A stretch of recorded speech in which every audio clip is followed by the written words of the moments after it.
नमस्कार दोस्तों, आइए जानते हैं बिहार की दिन भर की ताजा और बड़ी खबरें। वही आपने अभी तक वीडियो को लाइक और चैनल को सब्सक्राइब नहीं किया तो फटाफट से कर लीजिए। आज की पहली खबर, सीएम नीतीश ने 1002 करोड़ की 1327 योजनाओं का किया शिलान्यास। मुख्यमंत्री नीतीश कुमार ने मंगलवार को 1002 करोड़ की 1327 विकास योजनाओं का शिलान्यास किया। इस दौरान उनके साथ उप मुख्यमंत्री सम्राट चौधरी, विजय सिन्हा भी मौजूद रहे। साथ ही पटना स्मार्ट सिटी का भी शुभारंभ किया गया। यह पहल नगर विकास और आवास विभाग के अंतर्गत बिहार शहरी आधारभूत संरचना विकास निगम लिमिटेड द्वारा संचालित मुख्यमंत्री समग्र शहरी विकास योजना के अंतर्गत की गई है। सऊदी में फंसे भारत के 2 दर्जन से अधिक मजदूर कंपनी ने 8 महीने से रोका वेतन। गोपालगंज से सऊदी अरब गए 2 दर्जन से अधिक भारतीय मजदूर पिछले 8 महीने से वहां फंसे हुए हैं। इनमें मांझा प्रखंड के कविलाशपुर गांव निवासी इम्तियाज आलम के बेटा शाह आलम भी शामिल हैं। शाह आलम के परिजनों को जब से इसकी जानकारी मिली तब से उनका रो रो कर बुरा हाल है। शाह आलम के परिजनों ने बताया कि अगले ईद के बाद उसकी शादी होने वाली थी, उसे खर्च के लिए पैसे देने था, मकान भी बनवाना था, लेकिन अब वह विदेशियों के चंगुल में फंस गए हैं। शाह आलम की वतन वापसी के लिए उनके परिवार के लोग सरकार और जिला प्रशासन से मदद की गुहार लगा रहे हैं। सीएम नीतीश ने बाढ़ सुखाड़ को लेकर की समीक्षा बैठक। मानसून से पहले सीएम नीतीश कुमार बाढ़ सुखाड़ को लेकर समीक्षा बैठक कर रहे हैं। सीएम सचिवालय में बैठक चल रही है। इस बैठक में दोनों डिप्टी सीएम के अलावा मुख्य सचिव अमृतलाल मीणा, डीजीपी और सीनियर ऑफिसर मौजूद हैं। वीडियो कॉन्फ्रेंसिंग के जरिए संभावित बाढ़ प्रभावित जिलों के डीएम, एसपी भी जुड़े हैं।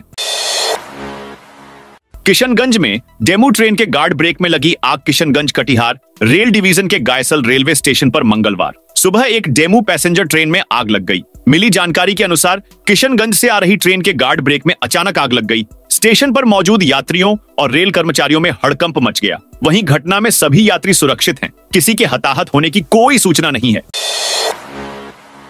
बगहा में बुलडोजर एक्शन से मचा हड़कंप। गोरखपुर नरकटियागंज रेलखंड के किनारे स्थित पनियहवा चौराहे पर रेल प्रशासन ने बड़ी कार्रवाई की। मंगलवार को रेलवे की जमीन पर अवैध रूप से बनी 2 दर्जन से अधिक दुकानों को जेसीबी लगाकर तोड़ दिया। रेलवे के आईओडब्ल्यू केएस लाल के नेतृत्व में दंडाधिकारी के रूप में पहुंचे खड्डा सीओ महेश कुमार के नेतृत्व में शुरू की गई। इस कार्रवाई में रेलवे सुरक्षा बल जीआरपी के साथ हनुमानगंज थाने की पुलिस भी मौजूद रही। बताया जाता है कि पनियहवा चौराहे पर लंबे समय से रेलवे की भूमि का अतिक्रमण कर वहां दुकानदारों ने कच्चा व पक्का भवन का निर्माण कर मछली, भूंजा, किराना, फल मंडी और अन्य छोटी बड़ी दुकानें संचालित कर रहे थे। पशुपालन के जरिए रोजगार के लिए 50% तक सब्सिडी पशु एवं मत्स्य संसाधन विभाग ने राष्ट्रीय पशुधन मिशन के तहत एंटरप्रेन्योरशिप डेवलपमेंट प्रोग्राम शुरू किया है। इसमें छोटे जुगाली करने वाले पशु, कुक्कुट और सुअर पालन के साथ साथ चारा क्षेत्र में उद्यमिता के विकास से रोजगार का सृजन किया जा रहा है। साथ ही इस कार्यक्रम के तहत पात्र उद्यमियों को अधिकतम 50% तक की पूंजीगत सब्सिडी भी दी जा रही है। भारत नेपाल सीमा पर बांग्लादेशी दंपति गिरफ्तार। किशनगंज में भारत नेपाल सीमा के पास एसएसबी और सुखानी थाना पुलिस की संयुक्त कार्रवाई में 2 बांग्लादेशी नागरिकों को गिरफ्तार किया गया है। गिरफ्तार व्यक्तियों की पहचान बांग्लादेश निवासी बादशाह मियां के बेटे शफीकुल इस्लाम और उनकी पत्नी परी खातून के रूप में हुई है। दोनों के पास से मोबाइल फोन, चार्जर, कपड़े और परी खातून का एक फर्जी भारतीय आधार कार्ड बरामद किया गया है। पुलिस को 19 मई को गुप्त सूचना मिली थी कि संदिग्ध बांग्लादेशी दंपति सीमा स्तंभ संख्या 119/1 के रास्ते भारत से नेपाल जाने की फिराक में है।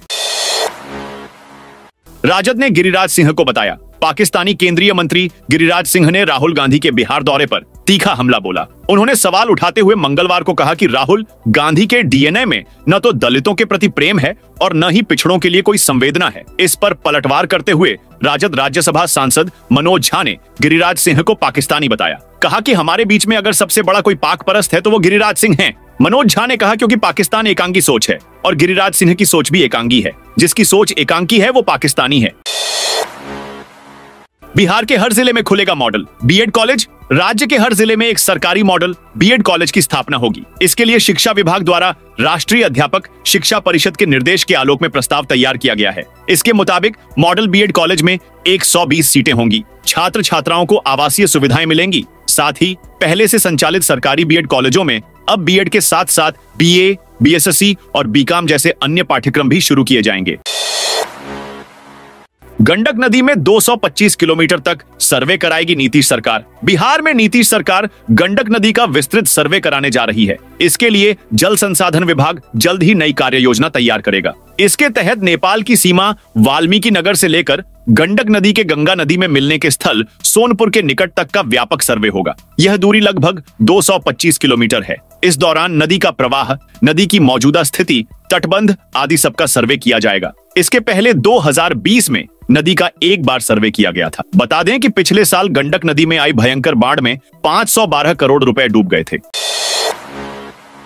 जारी किया है। इनमें 27 जिलों में 60 किलोमीटर प्रति घंटे की रफ्तार से हवा चलने की चेतावनी दी गई है, जिसके लिए ऑरेंज अलर्ट जारी किया गया है। वहीं 11 जिलों में 40 किलोमीटर प्रति घंटे की रफ्तार से हवा चलेगी। इनमें बारिश का येलो अलर्ट है। सुपौल में मंगलवार सुबह तेज बारिश के साथ आंधी चली। कई जगह पेड़ गिर गए हैं। आकाशीय बिजली भी गिरी है। इसमें 2 लोगों की मौत हुई है। बीते 24 घंटे में मधेपुरा, भागलपुर सहित कई जिलों में तेज बारिश हुई है। भागलपुर में ओले भी गिरे हैं। राज्यपाल आरिफ मोहम्मद खान का मोतिहारी में भव्य स्वागत। बिहार के राज्यपाल महामहिम आरिफ मोहम्मद खान शनिवार को पूर्वी चंपारण जिले के सुगौली प्रखंड स्थित बघई पंचायत पहुंचे। वे यहां समाजसेवी इंजीनियर परवेज मोहम्मद के आमंत्रण पर एक निजी कार्यक्रम में शामिल हुए। राज्यपाल के आगमन को लेकर क्षेत्र में उत्साह का माहौल था। राज्यपाल की सुरक्षा को लेकर प्रशासन ने कड़े इंतजाम किए थे। जिला प्रशासन और पुलिस के वरीय अधिकारियों ने स्वयं बघई पहुंचकर सुरक्षा व्यवस्था का जायजा लिया। परवेज मोहम्मद के आवास और आसपास के इलाके को पुलिस छावनी में तब्दील कर दिया गया था। सैकड़ों की संख्या में पुलिसकर्मी और प्रशासनिक अधिकारी मौके पर तैनात रहे। कोसी में उतरा लाल पानी। 118 जगहों पर चल रहा बाढ़ निरोधक कार्य। कोसी नदी में लाल पानी उतर गया है। लाल पानी से सीधा तात्पर्य है कि नेपाल के पहाड़ी क्षेत्र में मूसलाधार बारिश हुई होगी, तब कोसी नदी में लाल पानी उतरता है। कोसी नदी अपने उद्गम स्थल से विभिन्न पहाड़ियों के रास्ते बराह क्षेत्र के समीप मैदानी भाग में प्रवेश करती है। कोसी में जब लाल पानी आता है तो नदी के जलस्तर में होने वाली बढ़ोतरी के कयास लगाए जाते हैं। जलस्तर में होने वाली बढ़ोतरी से बाढ़ का खतरा मंडराने लगता है। फिलहाल कोसी में 118 जगहों पर बाढ़ निरोधक कार्य चल रहा है।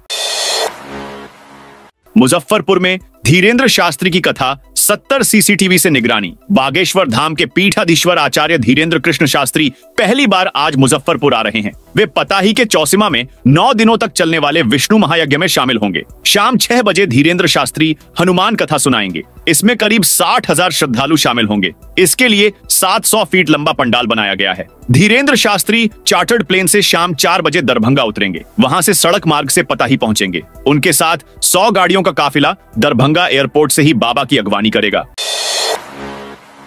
बिहार सरकार पंचायतों में पंचायत सरकार भवन बनवाना चाहती है, पर कुछ जगह काम शुरू नहीं हुआ। राज्य की पंचायतों में पंचायत सरकार भवनों का निर्माण सरकार की प्रमुख योजना है। बावजूद कई पंचायतों में योजना स्वीकृत होने के बाद भी कई पंचायतों में भवनों का निर्माण कार्य प्रारंभ नहीं हो पाया है। इस लापरवाही को लेकर सरकार अब सख्त हो गई है। भवन निर्माण विभाग की ओर से सभी भवनों के कार्यपालक अभियंताओं से ऐसे लंबित भवनों की सूची तलब की है। प्रदेश की 8000 पंचायतों में पंचायत सरकार भवनों का निर्माण होना है। फिलहाल पहले चरण में करीब 2600 और दूसरे चरण में 1069 पंचायत सरकार भवन निर्माण की योजना स्वीकृत हुई है।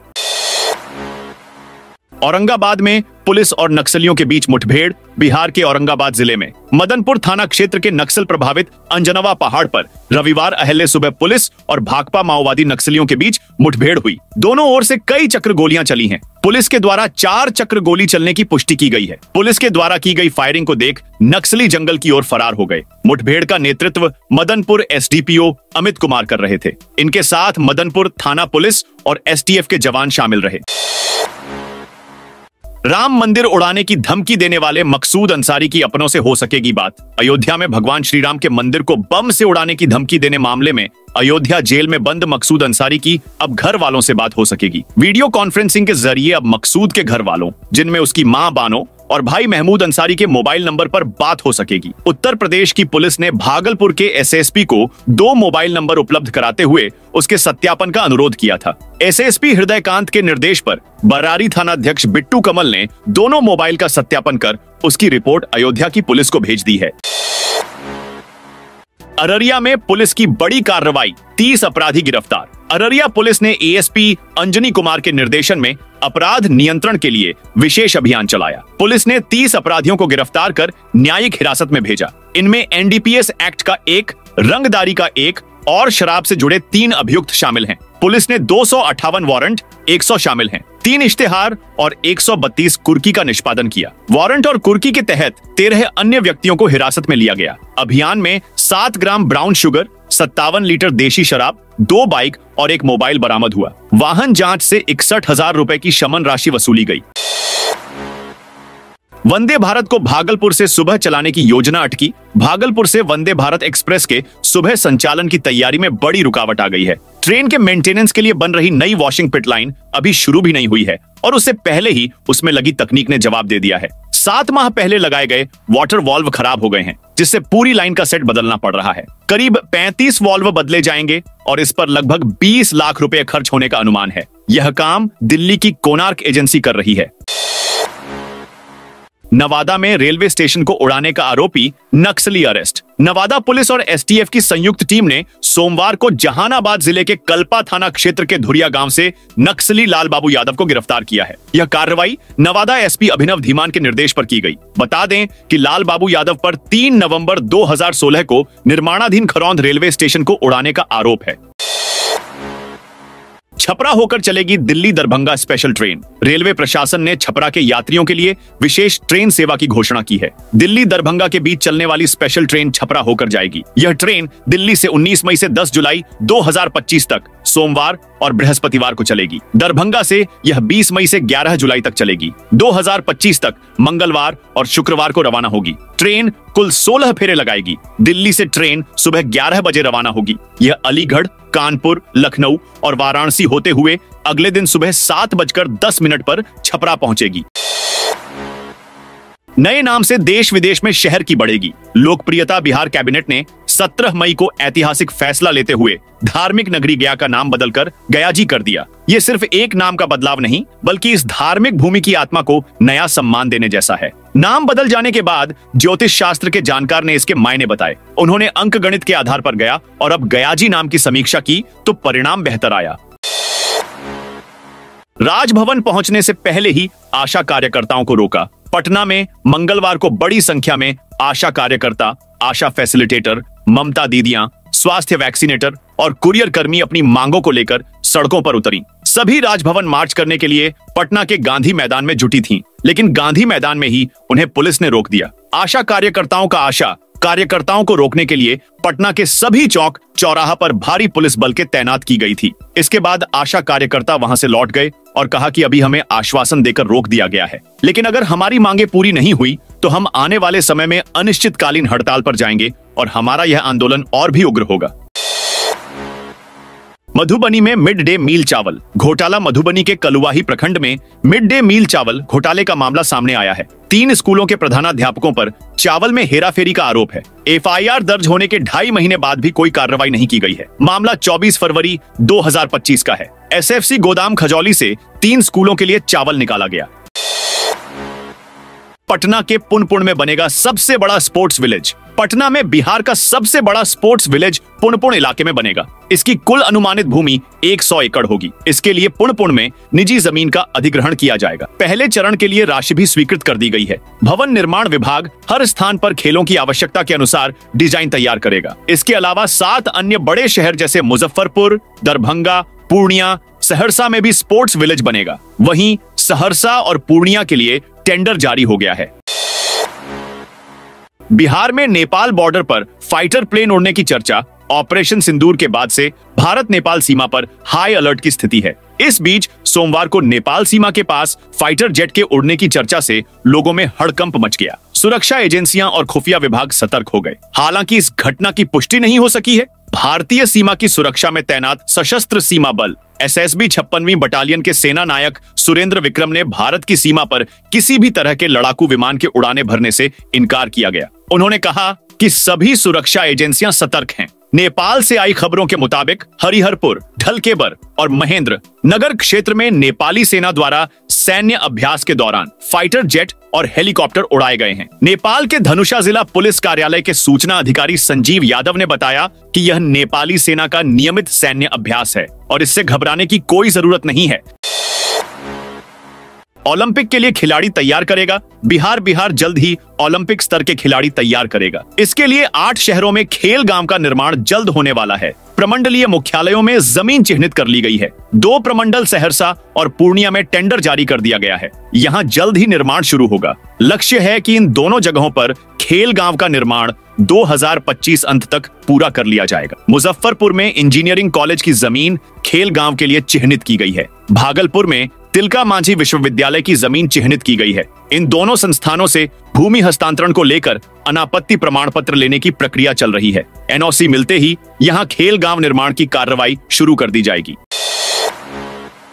तेजस्वी यादव का अमित शाह को खत। बिहार के नेता प्रतिपक्ष तेजस्वी यादव ने अर्धसैनिक बलों के साथ भेदभाव का आरोप लगाते हुए केंद्रीय गृह मंत्री अमित शाह को खत लिखा है। इस खत के जरिए राजद नेता ने गृह मंत्री के सामने अपनी कई मांगे रखी हैं। तेजस्वी यादव ने खत में लिखा है कि देश की सुरक्षा में थल सेना, वायुसेना, नौसेना और अर्धसैनिक बलों आदि सभी जवान अपना सर्वोच्च बलिदान देते हैं, लेकिन यह दुखद है कि मातृभूमि के लिए बलिदान देने वाले शहीदों को शहादत के उपरांत मिलने वाले सम्मान, मुआवजे तथा अन्य सुविधाओं में साफ तौर से भेदभाव है। पाक के लिए जासूसी की आरोपी ज्योति का बिहार कनेक्शन। पाकिस्तान के लिए जासूसी करने की आरोप में गिरफ्तार यूट्यूबर ज्योति मल्होत्रा का भागलपुर कनेक्शन भी सामने आया है। ज्योति के इंस्टाग्राम पोस्ट से खुलासा हुआ है कि 2023 के जुलाई में वह 2 बार भागलपुर आई थी। श्रावणी मेला के दौरान वह सुल्तानगंज गई थी। इंस्टाग्राम अकाउंट पर भागलपुर रेलवे स्टेशन और सुल्तानगंज स्थित अजगैवीनाथ मंदिर की फोटो भी पोस्ट की थी। बाद में उस पोस्ट को डिलीट भी कर दिया। पुलिस सूत्रों ने उक्त जानकारी साझा की है। इधर अजगैवीनाथ मंदिर की सुरक्षा बढ़ा दी गई है। एसएसपी हृदयकांत ने मंदिर के आसपास सीसीटीवी की संख्या बढ़ाने को कहा है। मंदिर की सुरक्षा ऑडिट भी शुरू कर दी गई है। ऑडिट में जो भी कमियां मिलेंगी उसे दूर करना होगा।